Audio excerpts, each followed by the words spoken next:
sin más, entramos al tema y el tema que nos reúne esta noche es para hablar sobre patología difusa del tiroides. ¿Por qué el ultrasonido? El ultrasonido es un procedimiento no invasivo, que es inocuo, muy bien tolerado por el paciente, no requiere ningún tipo de preparación, sedación ni inmovilización.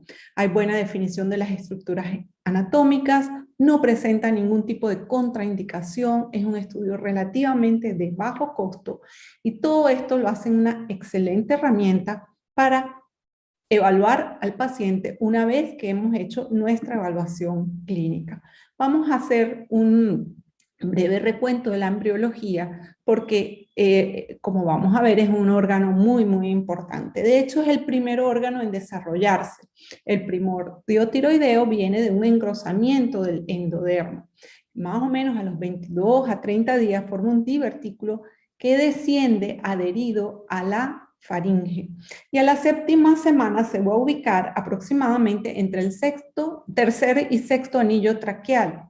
En la semana 11 ya hay formación de coloide y para el tercer mes de vida intrauterina ya hay producción de hormona tiroidea. ¿Verdad? Entre las semanas 10 a 13 se forman proteínas específicas esenciales, tiroglobulinas, peroxidasa. Si esto falla, entonces va a dar lugar a la dishormonogénesis. Para la semana 20, el eje hipotálamo-hipófisis ya es funcional. Entonces, aquí en este ejemplo, vemos cómo ella se origina, ¿verdad? En el foramen ciego, en la base de la lengua, desciende por este que es el conducto tirogloso para llegar a su posición definitiva anterior a los anillos traqueales, como podemos apreciar acá. Desciende por delante del ioides y por delante del cartílago cricoides. Está ubicada entonces en el compartimiento infraioideo, en la región mediana y anteroinferior del cuello. Ella recibe su nombre de tiroides porque Wharton, que es un anatomista y es el que la describe, le da este nombre porque le parece al escudo que utilizaban los griegos y este es lo que significa la palabra tiroides. Sus relaciones anatómicas son medial con laringe y tráquea. Anterolateral a cada lóbulo vamos a estar las estructuras musculares, el esternoioideo, esternotiroideo, homoioideo y los músculos esternocleidomastoideo. Posterior a la misma están las paratiroides y el músculo largo del cuello. Es importante tener en cuenta que posterior al lóbulo izquierdo va a estar el esófago. Esto es importante que siempre lo recordemos en nuestra interpretación. ¿Cómo lo examinamos? El tipo de transductor, transductores lineales de alta frecuencia, hoy en día transductores de banda ancha, lo cual permite, ¿verdad?, de utilizar o jugar con las frecuencias de acuerdo con el grosor del panículo adiposo, si es una persona obesa, y hay personas que tienen panículo adiposo aún siendo muy delgadas, con el objetivo de tener una buena definición desde piel, celular subcutáneo, la glándula tiroides en todo su espesor. Y aquí vemos en este ejemplo el esófago. La anatomía la podemos definir, esto es en un niño, los músculos, el esternotiroideo, el esternoioideo, el esternocleidomastoideo más lateral, y posterior el músculo largo que está a ambos lados. Entonces, la vascularización va a estar dada fundamentalmente por la tiroidea superior, que es rama de la carótida externa, o de la carótida común. Y la tiroidea inferior, que es rama del tronco tirocervical, o puede ser también rama de la subclavia. Son variantes normales que podemos encontrar. El diámetro más confiable cuando evaluamos la tiroides viene siendo el diámetro anteroposterior. ¿Okay? Y generalmente este va a oscilar entre 1.5 a 2 centímetros con un espesor del istmo no mayor de 4 milímetros. Las características, el patrón ecográfico es un patrón homogéneo, granular fino, con aspecto cóncavo del contorno anterior. Esto es importante tenerlo en cuenta porque hay veces que no vemos mucho aumento, pero ya simplemente esta modificación en su forma nos orienta a que algo puede estar ocurriendo.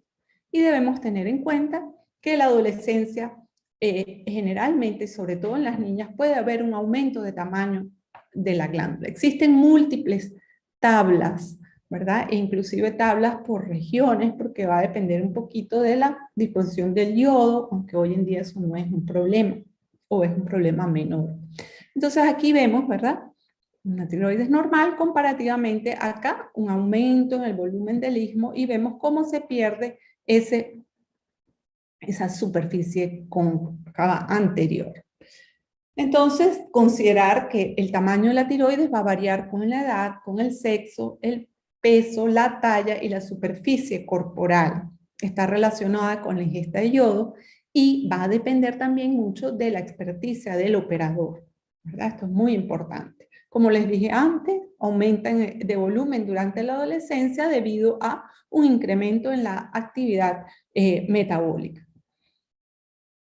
Entonces, importante, y desde el punto de vista ecográfico, lo que mejor podemos aportar es tamaño, características ecográficas y la evaluación de las estructuras vecinas, sobre todo los ganglios linfáticos.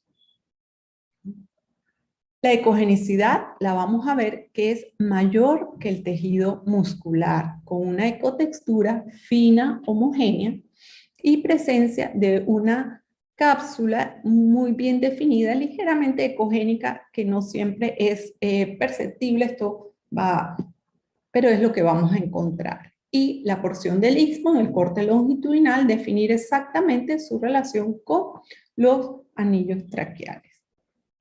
Podemos evaluar con Doppler su vascularización con mayor facilidad, vemos los vasos periféricos, pero también hay vasos en el espesor. Y la velocidad pico sistólico en promedio normal está entre 20 a 40 centímetros de segundo, no mayor de esto, con una velocidad diastólica de 10 a 15. Realmente de manera regular no hacemos una evaluación cualitativa, no estamos midiendo velocidades. Generalmente lo hacemos más de tipo cuantitativo, o sea, qué tan vascularizada está la glándula 1. Con esto de base, pues vamos a entrar a hablar un poco sobre lo que es la enfermedad tiroidea difusa, que es un grupo de patologías que están bien caracterizadas, que ocasionan o generan una disfunción de la glándula tiroides, que puede ser de origen autoinmune o no autoinmune. Entonces están el bocio, la tiroiditis autoinmune y las tiroiditis no autoinmune. El bocio es un aumento de volumen de la glándula tiroides que está muy relacionado con la deficiencia de yodo, pero hay otras causas, que puede ser difuso o nodular. Y el paciente puede estar eutiroideo, hipotiroideo o hipertiroideo. Es decir, en ocasiones va a venir el paciente referido por un aumento de volumen del cuello, pero sus hormonas tiroideas y su, su aspecto físico y su clínica no aportan nada que hable de disfunción de la tiroides. Entonces vamos a ver, por ejemplo, acá una pequeña que consulta por aumento de volumen, ella es eutiroidea y vemos esa glándula difusamente aumentada de tamaño, de bordes cóncavos, con aumento en el istmo. La tiroides multinodular vamos a tener que hay una apariencia heterogénea, o sea, vamos a ver definir nódulos en el espesor de la glándula, nódulos que pueden tener ecogenicidad variable, ¿no?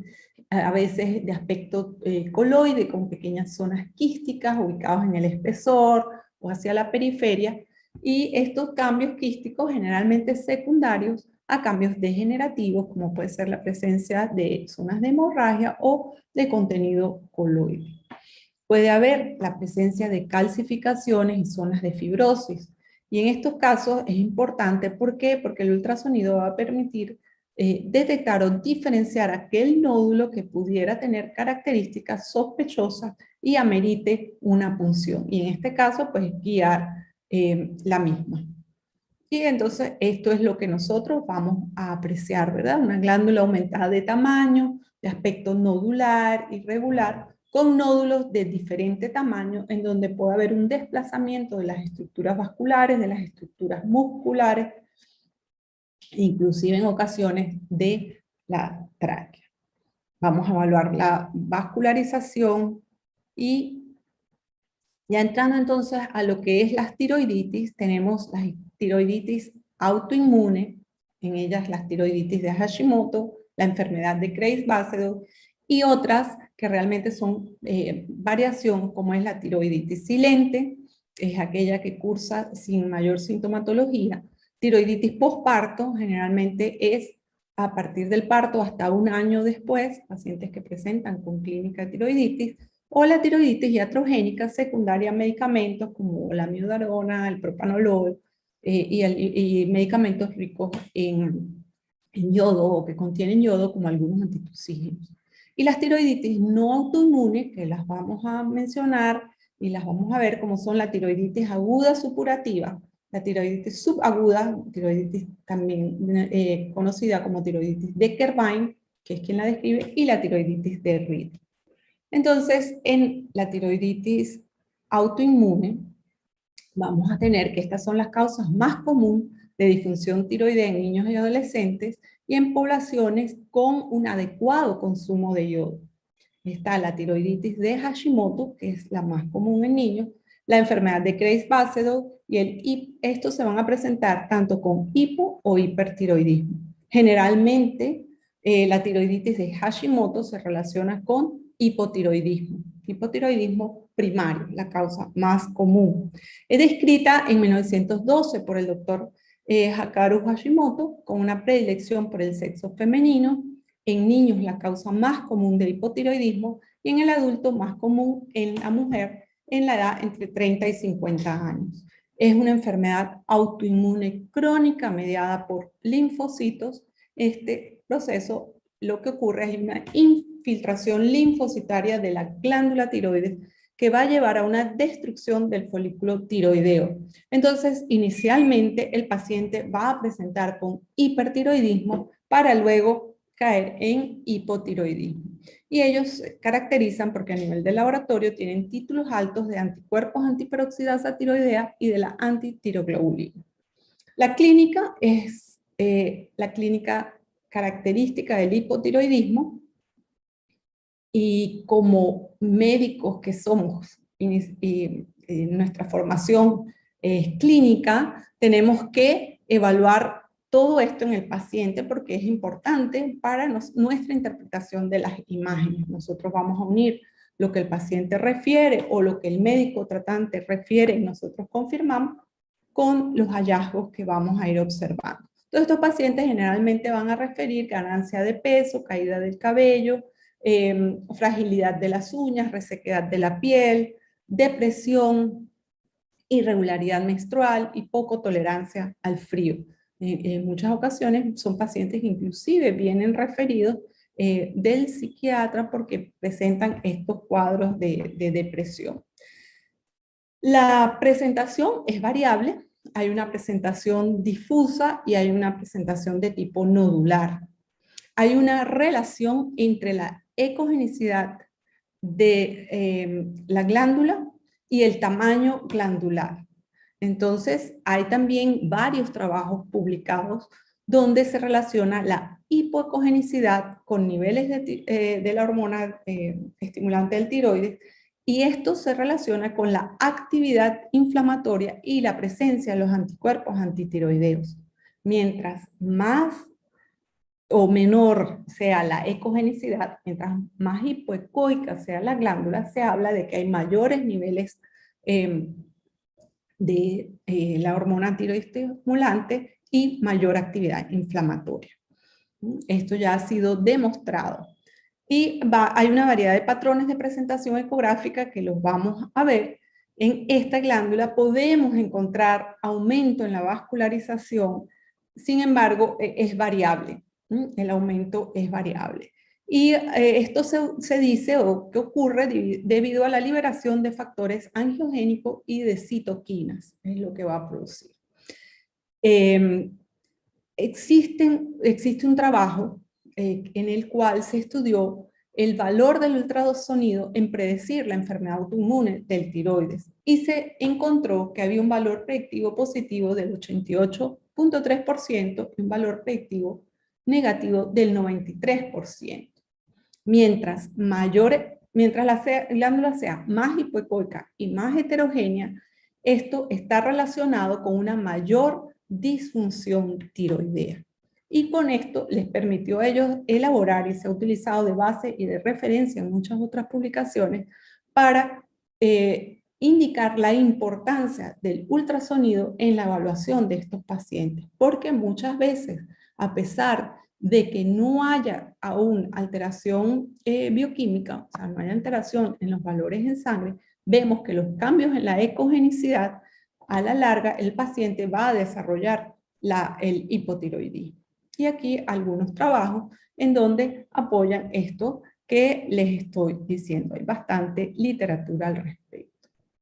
Entonces, la tiroiditis Hashimoto es una tiroiditis linfocítica crónica autoinmune, en la cual hay un aumento indoloro de la glándula con una presentación que puede ser sin alteración inicial en las pruebas hormonales, puede presentarse el paciente también con el bocio e inclusive en etapas más tardías los podemos ver ya con una atrofia de la glándula tiroides por el mismo hecho de que la misma a veces es asintomática. ¿Sí? El paciente no tiene clínica de hipotiroidismo. ¿Okay? Y esto hace a veces que el paciente tenga recurrencia hasta que él finalmente cae en un hipotiroidismo. Eso más o menos es la evolución de la enfermedad. Entonces, desde el punto de vista ecográfico vamos a encontrar una glándula hipoecoica aumentada de tamaño, que en la fase aguda, sobre todo, va a tener unos bordes lobulados de aspecto nodular, con una vascularización aumentada que es variable, con un patrón heterogéneo, con presencia, dependiendo de la variedad, de pequeños nódulos y bandas fibrosas, y sobre todo en la etapa, en la evolución, en la fase final, hay una disminución del tamaño de la glándula y un predominio de esas bandas, de esas fibrosis que la glándula presenta. Con una alta frecuencia se asocia con otras enfermedades autoinmunes y hay el riesgo de enfermedad maligna, sobre todo en aquellos pacientes que presentan con zonas nodulares y nódulos que tengan calcificación. Vemos entonces la glándula aumentada de tamaño, micronodular, bordes lobulados, con o sin los septos fibrosos. Y acá vemos varios ejemplos. Se habla de que puede haber una variación o una hipoecogenicidad que afecta una parte de la glándula, no necesariamente todo, y hay algunos trabajos, hay algunos autores que esto, de acuerdo con esto, la gradúan, ¿verdad? En grado 1, si es menos de un tercio, grado 2, cuando hay más de un tercio de la glándula comprometida, y grado 3, si toda la glándula es hipoecoica. Y aquí vemos este ejemplo donde esta glándula, más que todo, una porción de la misma y el aumento en la vascularización de la misma.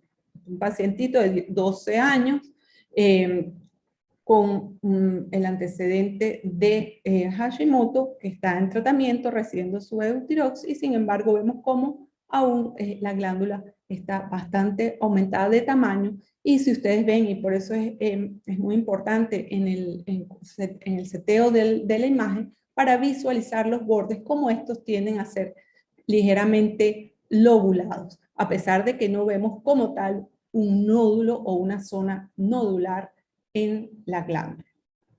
Y el aumento de volumen del istmo. El mismo paciente, hacemos el Doppler y apreciamos el aumento en la vascularización. Entonces, otra clasificación de esta tiroiditis, en el caso de la pseudonodular, tipo 1, cuando es un aumento exclusivamente del lóbulo piramidal, y vamos a ver es que este aumento es en la porción central de la tiroides.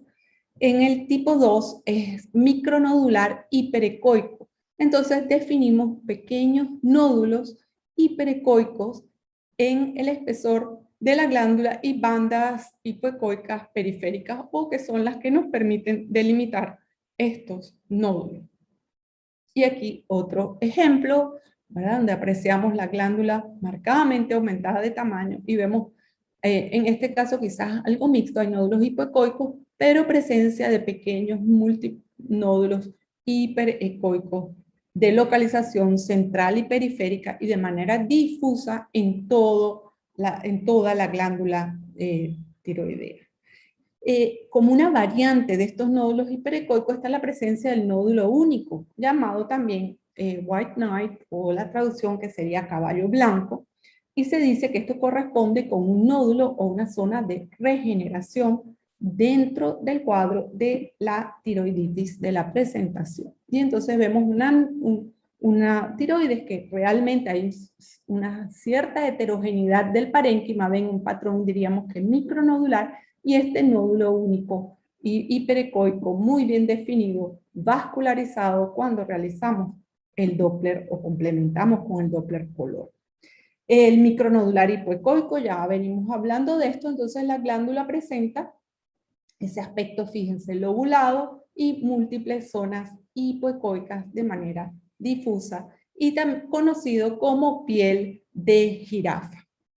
Y se atribuye pues a estas bandas hipoecoicas, perdón, nódulos hipoecoicos con bandas de mayor ecogenicidad periféricas.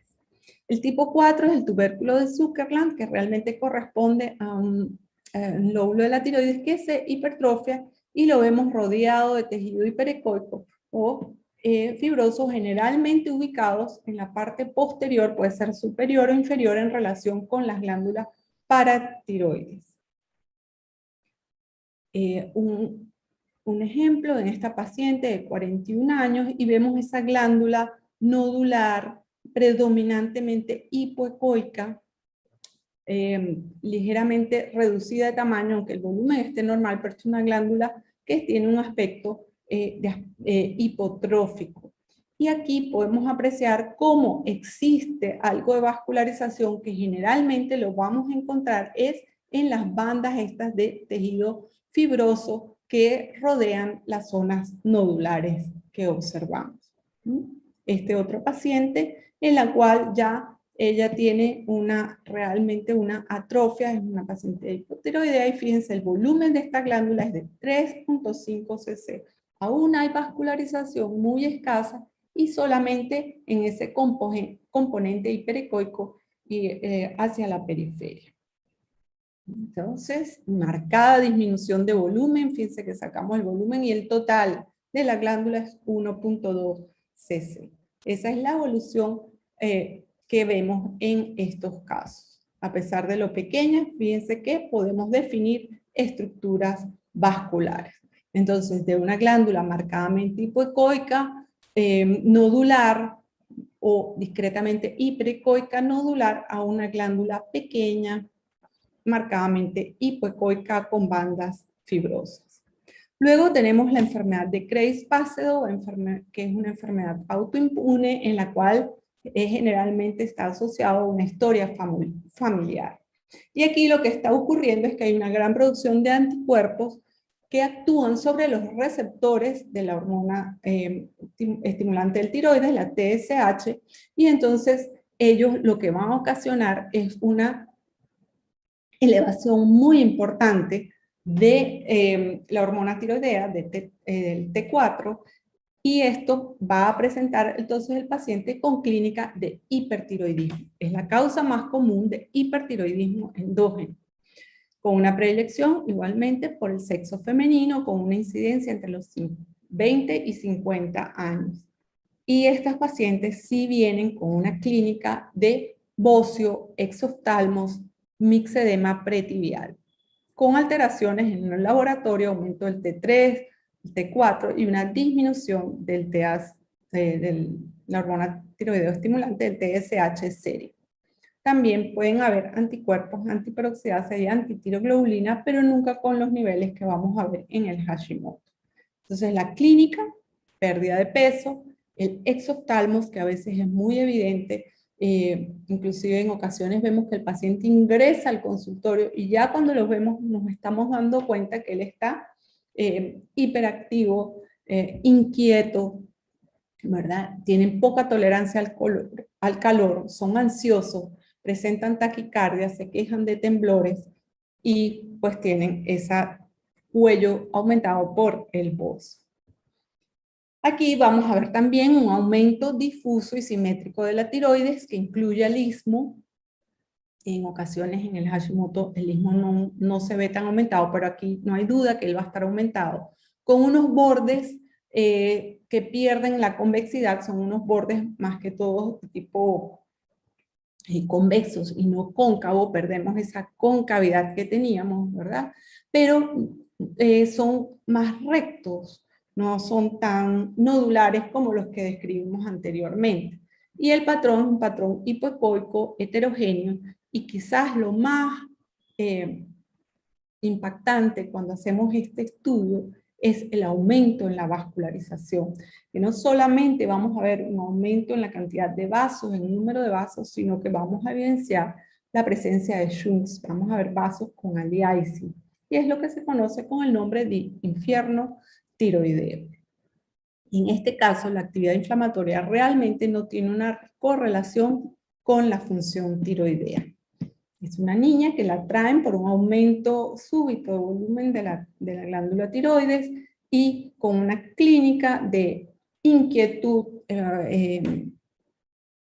y mucha intranquilidad. Y cuando hacemos el Doppler, fíjense cómo esa glándula, ¿verdad? Como si prendiéramos un arbolito de Navidad completamente llena de color, múltiples vasos, y vemos la cantidad de aliasing que presentan por lo que ocurre acá, que vamos a encontrar si unas altas velocidades de flujo, si isolamos estos vasos. Con mayor frecuencia hacemos la evaluación de la arteria tiroidea inferior. En la etapa inicial va a ser una glándula grande o normal, pero generalmente hay un aumento de volumen, y en etapas tardías pues ella puede estar hipovascular y pequeña. Estos pacientes pueden presentar periodos de remisión y reactivación del proceso. Entonces la glándula a veces puede reducir de tamaño, inclusive la ecogenicidad normalizarse, y luego nuevamente aumentan de volumen, se vuelve hipoecoica y con un alto flujo vascular, haciendo esas crisis de hipertiroidismo. Aquí una paciente, 32 años, y fíjense que lo más evidente, ¿verdad? En el Hashimoto podemos ver aumento en la vascularización, pero quizás esta es la gran diferencia con respecto entre ambos procesos. La gran aumento en la vascularización en el CRES base. Glándula aumentada de tamaño, aumento en el istmo, aspecto lobulado, hipoica heterogénea. Realizamos el Doppler, este es un paciente que estaba en tratamiento, aumento en la vascularización y un aumento en las velocidades, ¿verdad? Otro ejemplo, y vemos esto que realmente es impresionante. Todo el espesor de la glándula está aumentado en su vascularización. Esta es otra paciente con una historia de 10 años de hipertiroidismo en tratamiento, y actualmente ya la refieren en sus controles actualmente a hipotiroidea, ¿verdad? Y vemos cómo la vascularización de la glándula ha disminuido de manera importante. Entonces acá otros ejemplos, aumento de volumen de la glándula, vemos que es una glándula hipoecoica, es variable la heterogeneidad de la glándula, pero lo que sí de manera consistente vamos a observar es ese aumento en la vascularización, y creo que esto es algo que ustedes se van a llevar y no se nos olvida, ¿no? Porque es toda la glándula. Istmo no respeta realmente la misma. Y ya en etapas, digamos, de evolución de la paciente, pues puede haber una disminución con una atrofia de la glándula, poca vascularización, prácticamente nula, y una glándula que, fíjense, se vuelve bastante ecogénica. En cuanto a las tiroiditis no autoinmunes, la tiroiditis de Kerbein o granulomatosa subaguda es una enfermedad inflamatoria no supurativa de la glándula. Su etiología se dice que relacionada con procesos infecciosos de vías respiratorias, generalmente procesos virales, mayor frecuencia en la mujer, y produce generalmente dolor, un dolor de tipo agudo. Y se dice que es una exposición a antígeno tiroideo secundario a un daño celular inducido por el virus. Es un proceso generalmente autolimitado y con mucha frecuencia el paciente consulta es por dolor, eso es el principal síntoma, aumento de volumen, ¿no? Muchas veces comienza de un lado y a las horas o a las 24 horas está en el otro lado, con sensación de fiebre, dificultad para tragar, mucho dolor. Puede haber clínica de hipotiroidismo transitorio y la presencia de inflamación de los ganglios. Y entonces el paciente consulta porque hay un aumento inicialmente en un lado, posteriormente en el otro, y cuando este aumenta, el otro va reduciendo. Y lo característico de esto es que son zonas mal definidas, generalmente subcapsulares. Al Doppler, la evaluación Doppler, vamos a encontrar que ellas son generalmente avasculares y vamos a encontrar ganglios inflamatorios en las cadenas laterales, raro que los veamos pretraqueales, con una fase de recuperación que va de 3 a 5 meses. Puede haber una zona nodular residual, pueden evolucionar hacia atrofia con hipotiroidismo, pero en su mayoría ellos retornan a la normalidad. Y esto hace difícil el seguimiento porque como el paciente ya se siente bien, generalmente no regresa a un control, ¿verdad? No hace una continuidad del estudio. Este es un ejemplo de una paciente que inicialmente hubo algo de dolor en el lado izquierdo, pero el dolor y el aumento de volumen en el lado derecho la llevó a consultar y la disfagia y el hallazgo es esto. O sea, una zona hipoecoica, fíjense, bordes mal definidos que realmente por imagen, sin saber la clínica, nosotros pensaríamos que esto es algo realmente de aspecto sospechoso y maligno, pero la clínica pues nos está diciendo que el hallazgo ecográfico no es de preocupación, pero que sí es importante el seguimiento para nosotros corroborar que esto desaparece y el tejido regenera, y si queda un nódulo residual, qué características tiene el mismo. Es muy, muy importante. Otro ejemplo, entonces vemos glándula aumentada de tamaño y aquí vemos los múltiples ganglios de tipo inflamatorio, de tipo reactivo en las regiones laterales del cuello. En cuanto a la tiroiditis aguda supurativa, es un proceso raro, generalmente ocurre es en niños y sobre todo en varones con una relación 10:7, más común del lado izquierdo, inicio brusco, fiebre, dificultad para tragar y con el antecedente de infección de las vías respiratorias. Hay que, cuando encontramos este tipo de proceso, evaluar bien el cuello para descartar la posibilidad de anomalías anatómicas que pudieran ser la causa, como pueden ser quistes branquiales, persistencia del conducto tirocloso o alguna fístula que esté dando lugar al proceso. Pueden ser también secundarios a una punción de la glándula. Y entonces, ¿qué vamos a ver? En los ejemplos que les voy a mostrar, por casualidad, pues todos son varones, niños, en este caso un niño de 10 años, que consulta por aumento de volumen, dolor, y vemos cómo el proceso es una masa hipoecoica heterogénea que inclusive se extiende hacia el celular subcutáneo, con cambios de tipo inflamatorio y una celulitis periférica.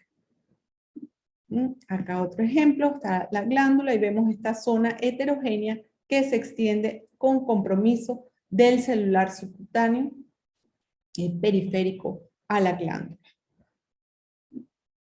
Importante tener en cuenta que pueden haber nódulos malignos en la evaluación, que ya la aproximación pues va a ser diferente, que estos van a ser hipoecoicos, de bordes mal definidos, ausencia de halo, presencia de microcalcificaciones, presencia de flujo vascular intranodular, que estos son características que ya nos van a decir que estamos ante un proceso de otra etiología, y el rol del ultrasonido consiste en esto, en nosotros poder definir y orientar las imágenes que vamos observando. La tiroiditis de Riedel, que les debo imagen porque esto realmente no he tenido un caso, pero bueno, es una tiroiditis en la cual hay una gran fibrosis y son glándulas pequeñas, difícil, duro encontrar o que las veamos nosotros por ultrasonido. El rol del ultrasonido, confirmar la presencia de tejido tiroideo, evaluar su morfología, su vascularización, importante el tamaño de la glándula. El ultrasonido es muy preciso en evaluar la ecogenicidad y la textura de la glándula tiroides, definir sus márgenes, su vascularización, y esto va a permitir diferenciar patología difusa o nodular del tejido normal. Es importante, es una gran herramienta de pesquisa en pacientes con riesgo de cáncer de tiroides, nos permite evaluar los ganglios cervicales y nos permite hacer guía de procedimientos intervencionistas. Y entonces, con todo esto, espero pues haber cubierto lo que es la patología difusa. Les doy las gracias por la invitación.